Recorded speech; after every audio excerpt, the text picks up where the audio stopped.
back on. We're talking off camera about the writer's name, and you remember the name. Michael Moye. Okay. Michael Moye was became one of the exec producers, and one of the head writers. He won a contest in Norman's writing contest, and Norman brought him in and brought him up and trained him in the genre of television. And so he became quite a writer. He was a very brilliant young man. And then he did Married with Children. I don't know what else he did, but I'm sure it was something else. Okay. One thing I didn't ask you is when you got your role in the Jeffersons, had you seen All in the Family? Not really, because working for United, I was working nights, so I didn't get to see that much television. Okay. What was the premise of the Jeffersons? The premise of the Jeffersons was a takeoff of All in the Family, the reverse. You've got a bigot in All in the Family. Now you've got a black bigot in the Jeffersons. But it's based on a young man who does the American dream. Without benefit of formal education, he becomes a success, a business success. And he's got 7 cleaners, 1 near you. and his wife, who has always worked and maybe sometimes cleaning house or doing different things for different people, now has money. And so now she goes to volunteer and do philanthropic work, which they had the help center. So that's where she went to work. And then you have Roxie in the building and Franklin, which is an interracial couple. And so you get to peep into the interracial lives. And you also get to see what women who have money do, how they go out and they help do volunteer work. And so here you got this businessman who is highly successful, moved into a high rise. Now you have the doorman downstairs, so this represents all the people who work for tips. And you have Mr. Bentley next door, who works for the embassy, the UN, I mean. So you get a chance to talk about other countries and bring other aspects in from there. And you have, and the funny thing about that was everybody that we hired who was supposed to be from England was from Boston, because they have better television accents. That was hysterical. And then you have Berlinda, the son of the daughter of the interracial couple, and you get to see how they have a real family and how she's going to school and she's in love with the Jefferson's son, and Jefferson's calling her half zebra, and they're zebras and she's half zebra. And so you get to follow these young people from high school, then to college, and his first job, and they get married and have a baby. So you got something for everyone. And then you've got me, and I represent the masses, everybody who works for a living and has to take guff off of somebody and can't say anything because they might lose their job. Well, I was able to get whoever anybody wanted to get. If you wanted to tell your boss off, you did it through me. So that was the crux of it. Did I miss anybody? And then you had Zara, the grandmother and mother, and the senior citizen and you could bring in all the problems that the senior citizens have with her and address that. So you had something for every segment of the population, and they really enjoyed it and they identified. Did the interracial couple have what kind of an impact did that have? I think it was great. I think people accepted them, loved them, and the thing about it was each of them were in an interracial marriage. Roxie was married to a Jewish man, Cy Kravitz, and Franklin was married to, she's not Hispanic, she's a Spanish woman, Mary, who was a ballerina. And so both of them were involved in, and it's a funny thing, Ned Werdeman, the doorman, ended up marrying a Nigerian woman, Skyne, and she's a professor at UCLA, and they travel all over the world. She does dissertations, and they invite her all over the world to give these talks, and so they just have the best marriage in the world. And Tell me, what was your thoughts of the interracial couple on the TV show? we kind of keep up with each other. So you think people did really accept these characters? They It loved wasn't them. Controversial. People are still talking about them. They knew Roxie and they knew Franklin, and Franklin was really funny. Franklin never got a chance to be as funny as he really is, but Franklin is a hoot. Can you say a word about Roxie Roker too? Roxie, that was my pal. Roxie was such a class act, and of course raising Lenny. Lenny was on the set when he was a kid, and then I was back and forth in their house. She gave a lot of parties, and a lot of people gathered with them. She had a wonderful, wonderful demeanor, and she was an actress from New York. She'd done stage and won, and they switched to her because she was in an interracial relationship. I think that's why Norman wanted her for the role, because someone else had it when they were doing it, the pilot on All in the Family. But when we came to do the first show, he had hired Roxie by then with Franklin, and watching Lenny grow up was great. Roxie would take me anytime she wanted to do something. She had to have me as her partner in crime. Excuse me. So she decided she wanted to do tennis. So she found somebody, Oscar Robertson, who had been a great tennis player, and I lived in Inglewood, so we went over to the park, Centinela Park, and we would be doing tennis. But of course, our whole thing was running after the balls because we kept missing the ball. Why? I said, how come this racket can't hit this little bitty ball?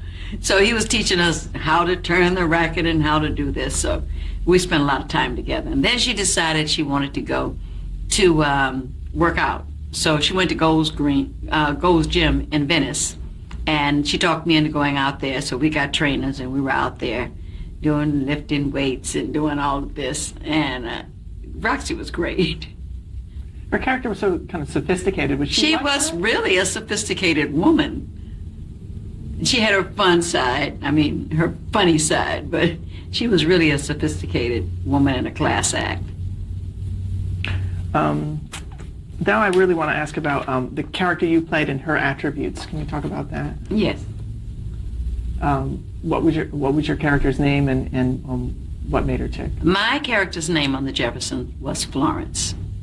And Florence was a no-nonsense woman who just didn't let anybody take advantage of her and would tell you like she saw it, whether you ask her or not. And so she was always telling them like she saw it, which Mr. Jefferson didn't like. Contrary to what most people think, Mr. Jefferson is the one who insisted on hiring me because the Willises had a maid. And so he wasn't going to let them outdo him. He wanted a maid. And Isabel did not want a maid. She felt she could take care of the house herself. So when I come to interview, she was saying, well, I have windows and you'd have to do every one. You'd have to do them at least once a month. I said, once a month? She said, see there, George? She doesn't want to do windows. I said, not no every month. I'd wash your windows every week. He said, see there? So anyway, he insists on hiring me. So that's the way that started. But then, of course, I would get him because he was so pompous, and I thought he was putting on airs. And I thought both of them were putting on airs. So my job was to bring them down to earth. So he would tell me to open the door, or she would say, Florence, doorbell. I'd say, you standing closer to it than I am. She said to me one day, she said, exactly, why do we have you here? I said, obviously to teach you how to run your house, because you obviously don't know a damn thing. You don't know how to open your door. You don't know how to answer the phone. You can't dust. I said, when I leave here, you're going to know how to take care of your house. So she said, so we had a lot of fun. Why do you think Florence got away with that kind of stuff? Because it was television. Why else do you think she got away with it? That's very understandable. So some people would say, I would fire your butt. And because once Mr. Jefferson did fire me, and then he had to take me back. And of course, then I punished him for firing me. And Florence was somebody who was they told me I was part of the family. So now if I'm part of the family, and this is my home, so Mr. Jefferson told me, I forgot what the story was about. She said, Florence, you can do, I said, you can't do this in our home. I said, but you told me this was my home. So this is your home, so you can do this, but this is my home, so I can't do this. Florence was right down to the, you invited me in, I live here, and you told me this was my house. So now why do I have different rules from you if this is my house, like it's your house? And that's where Florence's head was. And so they could not get me to understand the difference between me and them. I didn't get it. And what was her love life like? Whose love life? Florence? Yeah. Everybody would always say, when they gonna let you have a man? How come they don't let you have a man? Well, the whole thing was, I had a boyfriend who came over, and I didn't know he was married. And we have a big storm, and it's storming so bad, and they're in the bed, and so I let him spend the night. So they wanted him to spend the night in my bedroom, and I said no. So, I thought I was gonna have to give up the job because they had written this and they thought it was funny and they didn't want to change it. And I said, I can't do that. So the director took me downstairs to talk to the producers, and I said to Don, explain to me why you think it's funny for this man to be in my bedroom. And so for everything they answered, I had another question.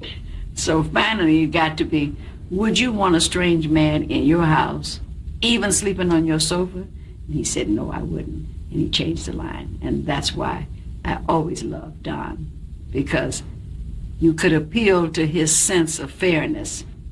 And I said, let me explain to you who Florence is and how she grew up.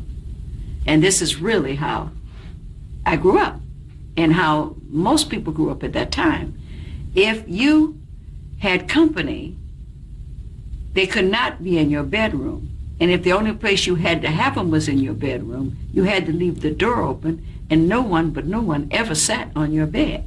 So now how can this man be in her bedroom?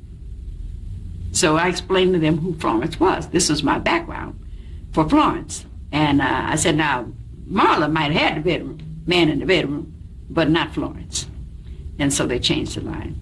So Florence had a sense of morals and ethics that were all her own, that the way she grew up with, like Mr. Jefferson, don't touch me. He's sitting down trying to explain. He said, Florence, and I jumped across the sofa. He wasn't trying to touch me, but he had been drinking a little bit, and I wasn't sure where he was going with this. So we played a lot of that stuff. And so it appealed to the masses. It appealed to the older people with their sense of dignity and their sense of integrity. It was funny to the younger people. And so it just worked. And she was real. It was always about truth to me. Well, all the characters for me are always about the truth of that character. And you said you based her, or you approached her in terms of what you remember. My grandmother and my aunt were always what they were saying and what they were doing, and and their morals,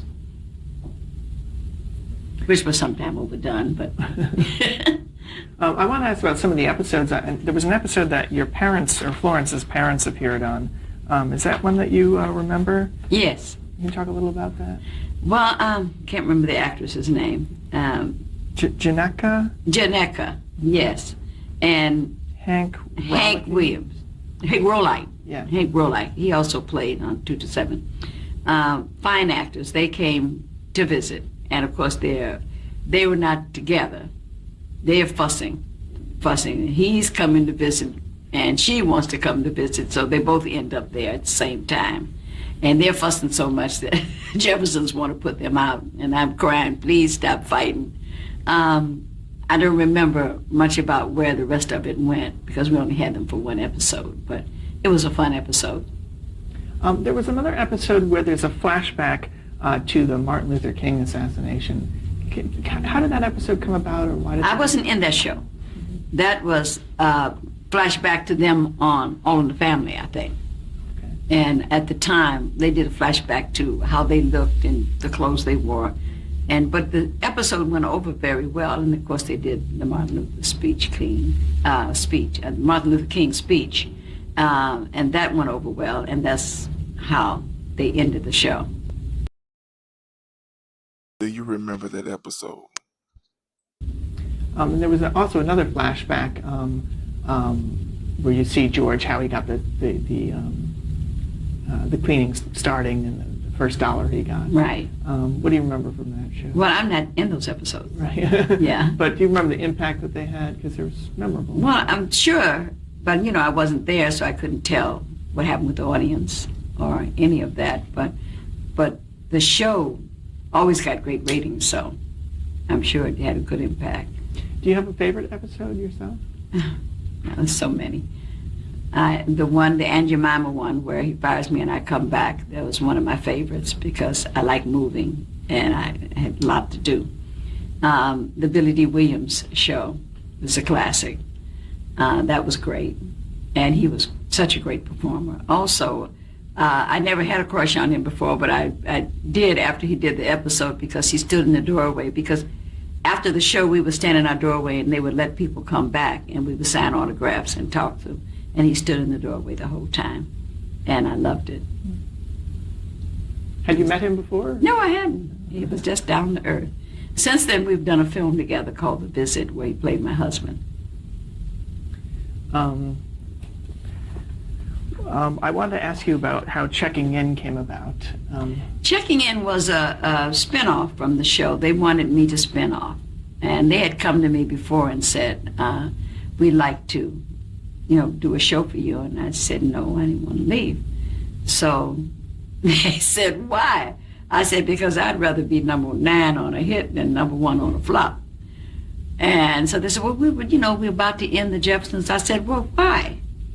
They said, well, the ratings. I said, well, if you guys would stop moving us and if you would leave us alone and let people find us, we would do well. I said, I travel all over this country making appearances and people love this show. So I said, why don't you just put us in one place and leave us alone? She made the right choice by not leaving, or would you have liked to see her with her own show? So they did that. They put us on a Sunday and left us alone, and we shot to the top 10 and stayed there. So the next time they wanted me to leave, they came up with this episode because somebody always wants to write a new show and they want another one. But I'm not sure how this is going to go, and so I don't ever want to leave. So they came up with the idea of the executive housekeeper at a hotel. And I said, well, now who is the executive housekeeper? Who has ever heard of the executive housekeeper? You go to the hotel, I said, you see the maid, see the manager, you see the desk clerk, you see the concierge, you see the bellman. Who is she? Well, she's got this great job and she handles this big budget and she buys the light bulbs and everything. She's got $1 million budget. That's great, but who knows her? So I said, well, I got to go see who she is. So they said, well, Marla, we can't fly you to New York. I said, you don't have to fly me to New York. They got hotels here. So I went to the Biltmore Hotel, which was a private-owned hotel, and I followed the executive housekeeper around.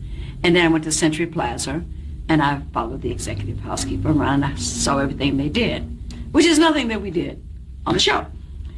And so we had Larry Linville from MASH, and John Anderson was the owner of the hotel, and I always loved John Anderson. And so John has hired me, and he owns the hotel.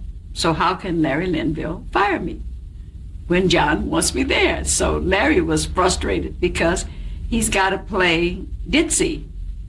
And so there was never any real jeopardy like there was with me and Sherman. And they were trying to create this dynamic, but you couldn't have it with me and Larry because Larry had no power over me. And we had 4 episodes, but the writer's strike hit, and we didn't have anything else written. And so since I didn't want to leave, I had put in my contract that if I go do this show for you, and this show does not work, you will put me back on the Jeffersons, and you will pay me for every show that I miss while you're trying to put me back. I forgot to say, and you would pay me residuals too. So they hurried up and got me back on the Jeffersons. And then when I left again was when we canceled the Jeffersons. My daughter produced a play, 227, and I starred in the play. And the play was a big hit. Everybody came to see it. And Brendan Tartikoff had come to see it. And I didn't know who he was. He came with Scoey Mitchell. And I said, I was in a hurry to do something. I said, oh, hi, nice, thanks for coming. And I left him against Scoey. Said, what is wrong with her? And then I went back. We were still doing the Jeffersons, and Norman passed me on the lot. He said, I hear you got a great play. I said, yeah. I invited him first. He had never made it. And he said, well, I want to see it. I said, well, you better come tomorrow because we're closing.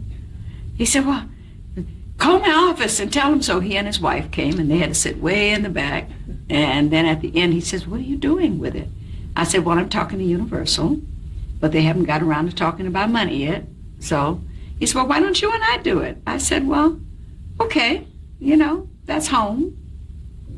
And so immediately he called a meeting. We went in, and they started talking about, negotiations and all of that. And I ended up doing with Norman. I told him that Brandon was interested. He says, well, Tell me your thoughts about the TV show 227 in the comments. we're with CBS, so we have to give them first look. And he said, would you put the play back up? I said, if you pay for it. So he paid for it. We put the play back up, and we did it for CBS. We did it for NBC. We did it for New York, because Norman saw it as a Broadway show. And I saw it as a movie of the week.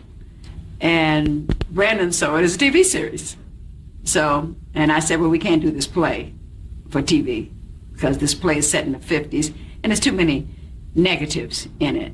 It was about the racism that when it was going on, you couldn't live over here, and all of this, and I just thought it was too negative to try to have a series. So I helped rewrite it, and then it was a hit, and we found Jackie, who was absolutely out of her mind, and it all worked. All right, I have a lot more to ask about 227, but let me just go back for a minute to the Jeffersons. Okay. When the show, how did they take care of getting Florence back into the Jeffersons within? Well, they had come up with 2 or 3 different housekeepers, a Hispanic and one from England. And then they tried to have both of them working, and they tried to do stuff that was funny, and they tried to have them act like Florence. And then they knew I was coming back, so they had to write an episode. And I came back, and I'm sorry I can't remember how that episode went, but I come back and I said, Miss Jefferson, the hotel burns down, and I remember that part, but I don't remember how. Do you think they did that on purpose, that they didn't really fill your shoes immediately to sort of keep it Well, they open? were trying, because if this show went, I wasn't coming back. Right. So they were trying to work out different dynamics without having. They did have another young black girl come in and do it, and I can't think of her name. Tamu. She played as Diane Carroll's daughter in the film that Diane did when Diane was supposed to be on welfare. Her and James Earl Jones did the movie. Okay. I can't think of the name of it right now. But she played their daughter. So they had her come in, and she was working. Whatever he said, yes, sir, Mr. Jefferson. She worked real hard. And she was getting on his nerves. And then they had the English lady, and then they had the Spanish girl who was trying to act like me. She'd talk back. And so... Where do you think Florence would be right now in her life? Where do I think? Florence, the character, would be right now. If what? If the Jeffersons were on, let's say. Where would she be? Yeah. She'd be there on the Jeffersons. But of course, by now, dynamics having changed, we're flirting with the idea that Ned Werdimer, the doorman, has amassed enough tips to buy the building. And so we had a whole lot of different scenarios. Was there an attempt to do a reunion of some sort? Not really. No, that was unfortunate, and that bugged Isabel to the day she left here, that no one ever told us we were canceled. We read it in the paper. You read it in the paper as well, or did someone call you? We read it in the paper, and friends called. We never knew we were canceled. And I was off to do 227, and Glenn Patnick, who was the president of NBC then, who I also love. He's just a wonderful man. And I said, Glenn, we've got to do something. Cannot let this sit. And so they sent us all a brass clock. But it was never acknowledged that we were gone. And so people were hurt. You've been there someplace 10 and a half years and you feel like family, and you feel family with the whole production. You know, you just don't do that. What do you think is the legacy of the Jeffersons? Oh, God, it's never stopped running. And we have all new audiences. We have all the old audiences and the new audiences. And we did it as live theater. I was talking to Sherman's manager, and he said, we ought to do a play. I said, well, we could do episodes of the Jeffersons if we get permission. So he said, how would we do it? I said, well, we had several shows where we didn't have any guests. So let me pull them out. So I pulled out 10, and I said, let's pick 3. And we did 2 as the first act, and we had an intermission, and then we did the third one. And it worked very well. We went to Detroit, and people came from everywhere and brought their children because they wanted them to see the show that they had grown up on. And it was really a thrill. But we did not know the rules of the road. You don't go on the road if you don't know the rules. And there are people out there, if you don't take them, you're not going anywhere. You have Jeffersons would work today. to go through what's set up. And they have a hold on the theaters, and you're not going in that theater. And that theater's not going to take you because they're feeding the theater everything. And so you got to go with them. And we didn't know that. And then we made another mistake. Kenny, Sherman's manager, wanted to do a set. And I said, we don't need a set. We need, curtains with windows, and we need doors. But we had to carry this big set across country. And so it became very costly. But everybody was excited about doing it. And Paul came back and he directed the first one. And we gave him the blues. Because we remember how we did. I didn't go over there, I moved here. And then I moved, and he was sick of us. So, okay, now we're talking about 227. I want to bring you back there. Specifically, how did it change? You said you knew there would be difficulties making it into a TV show. How did you take those challenges on? Well, I thought about, we wanted to do The Stoop because that's the play we're outside. And so we felt that outside we could comment on everything that's going on the street, and we could bring that in. And we wanted to be in maybe a middle-class neighborhood, just below middle class. And our children had to go to public school. And so I wanted to be able to correct their English when they're speaking. And those kind of dynamics and all the things that are happening in different communities that people have to deal with who don't have the ability to have their own homes. And so that's what we wanted to deal with. And we had, I wrote 2 or 3 episodes. I wrote one for the homeless. And they were saying, well, how would we do it? I said, well, it's a dream. Regina has come home with a homeless person and told him to stand outside, and she went upstairs and got something for him. And I had a fit, you don't talk to strangers. And she said, but, and I'm fussing, and so she's upset. And then I fall asleep, take a nap, and I become homeless. And so I'm sleeping under Pearl's window, and I wanted her to throw some water on me. But they said, that's too cruel. I said, but that's what some people would do. Get off it, get away from here. And then I try to run upstairs and go in the house, and Paul Winfield is our new landlord. And he's sweeping, and he said, get away from here. And I couldn't figure out what's wrong with him. I'm trying to get in the house, and he's telling me to get away. And then I see my husband and daughter coming down the street, and I run to them, and I throw my arms around him, and he's saying, get off of me, woman. And my daughter's saying, my mother doesn't allow me to talk to strangers.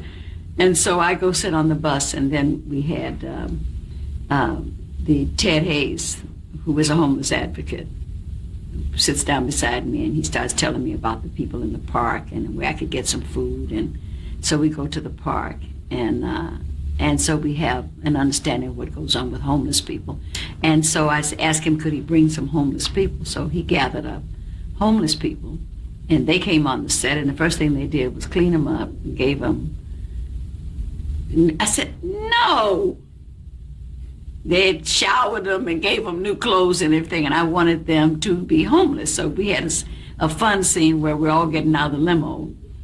And so we're getting in on one side and getting out on the other. So you got about 25 people in this limo. And so in the end, we end up taking food. I'm happy to wake up and find out that I'm not homeless. But we go looking for this park, and we take food over to the homeless.